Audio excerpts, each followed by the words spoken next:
Hello po, good morning. Hello, good morning. Lito Romasanta po ulit ng Home Realty.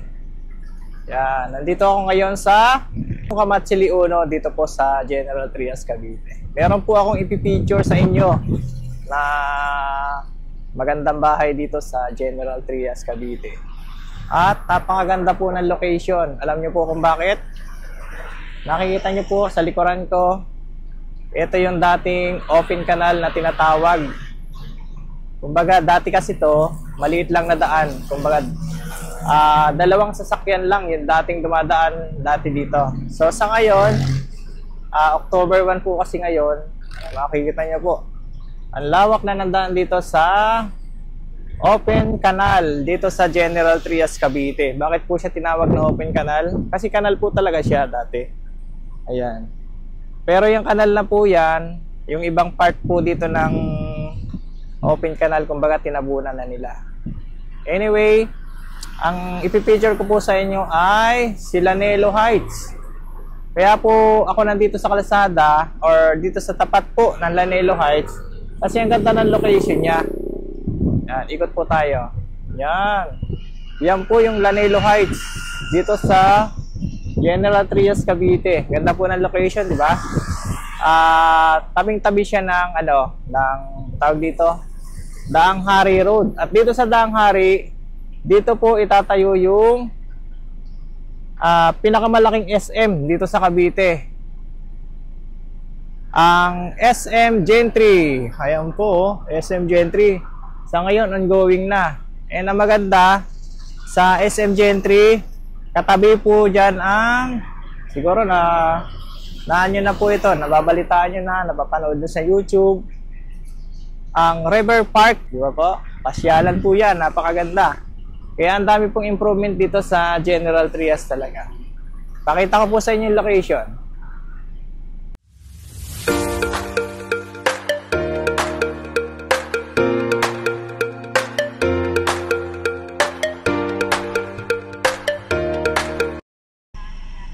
Ayan po, tulad po ng sinabi ko sa inyo na ganda ng location itong Lanelo Heights. So yung mga ginagawa po rito ay single attached unit. Yan. Ito po yung pinakita ko sa inyo kanina. Katapat lang siya ng gagawing SM General Trias, Cavite. Napakalaki po ng SM na yan. Ayan, makikita nyo po sa picture. Ang daming mga improvement na gagawin dito sa General Trias, Cavite. Kaya kung hanap nyo po ay single attached unit dito sa General Trias, Cavite, ayan, kuha na po kayo dito sa Lanelo Heights. At dyan nga po yung River Park ng Lancaster City. In terms naman po sa mga sakalan, makikita nyo po, eto, Daang Hari Extension going to Pascam po ito. Papunta po yan ng Tehero. Napakarami ng lusutan dito. Kung pumunta naman kayo ng Manila, eto po, pupunta kayo ng Alabang, ng South, ang bilis na po ng biyahe dito. So, tara po, doon po tayo mismo sa site. Pupunta lang po tayo dyan saglit, then iikot lang po tayo doon. Okay.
Ayan guys, welcome to Lanelo po. Nandito na ako sa loob. So kanina, pumasok pa po tayo dyan sa yan yung pinaka-entrance nila.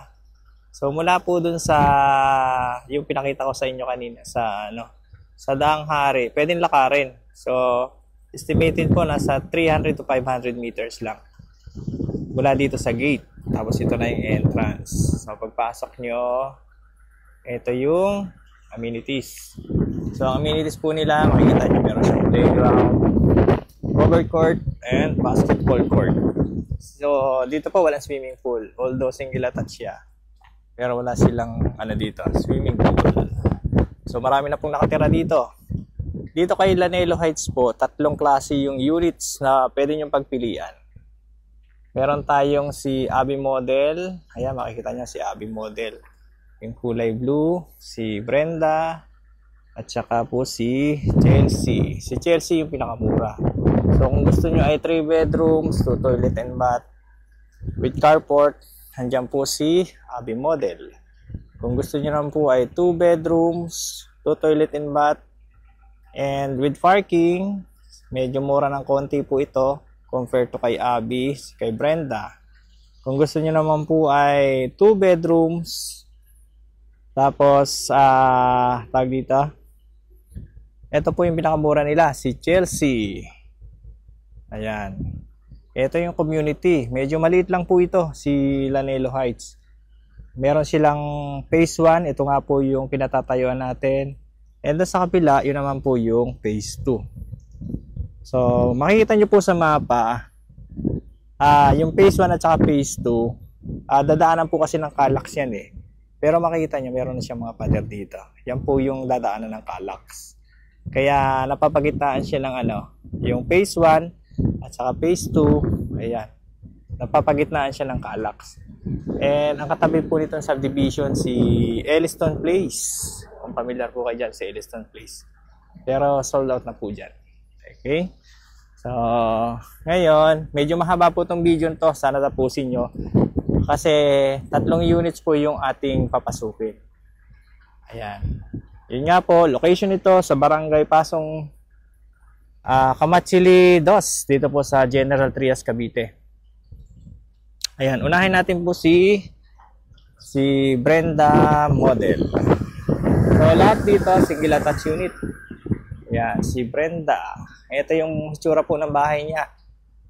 Hindi ko na po isa-isahin kasi 3 yung 3 po ipapakita ko sa inyo. Medyo mabilis po yung ating gagawin video. Ayan. Si Brenda ay may lot area na 77 square meter, floor area 60 square meter. Ito yung front. Ito yung pinaka parking area niya. So, single attached, ibig sabihin po, meron kayong space dito, and then yung kabilang side naka-attach sa kabilang bahay. Ganun po yung single attached unit. Ikot tayo dito. Ayan, dyan po tayo galing kanina sa pakita ko sa inyo. Yan yung Daang Hari. Dyan po tayo nag-start kanina. So, tapat talaga siya ng SM General Trias at saka po doon sa River Park. Yan, ito yung likod ng ating Brenda Model. Talagang hindi na po mapipigilan ang pagtaas ng bahay dito sa General Trias, katulad nga po ng pinakita ko sa inyo, kasi ang dami na pong mga development dito sa General Trias. So, complete turnover po yung lahat ng units natin dito sa Lanelo Heights. Ayan, nakatiles na, 60 by 60. Paikutan lang natin ng konti. Yan yung living area. Kitchen area. Eto. Meron kayong CR, toilet and bath sa baba. Ito po yung hagdan, service area. Medyo mabilis po yung video ko kasi 3 po yung ipapakita ko sa inyo. Ayan. So pag akit tayo sa taas, ito yung hagdanan nila. So sa taas po nito merong 2 bedrooms. Ayan. Ito yung bedroom number 1. Tabi-tabi po, magbibideo lang. Ayan, master bedroom. Ito po, malaki. May sarili siyang toilet and bath. Ito po. Tapos, may balcony. O, yun, no? Ganda, di ba? Ayan, yan po yung, dadaanan ng Calax. Yan, no? So, sa ngayon, nag-start na po yung construction ng Calax dyan. Dire-diretso po yan. Papunta dun sa Aguinaldo Highway. Yan, napakaganda po ng location ng Cavite. Yan. So, next, doon naman po tayo sa kay Chelsea, yung pinakamura pong single attached unit nila. Yan, next, kay Chelsea, model naman po tayo. Ito naman, 2 bedrooms, saka isang toilet and bath po. Yan. Si Chelsea, meron pong 66 square meter. 49 po yung pinaka-floor area niya. Yan yung pinaharapan, meron ding balcony. Yan, living area, si partner, nagbablog. Yan, si Chelsea, pinakamurang. May magamit na pala rito. Okay, may mga gamit na po pala dito. Pasok tayo. Ay, nakala. Yan. Daw po. Yan si Chelsea. Yan.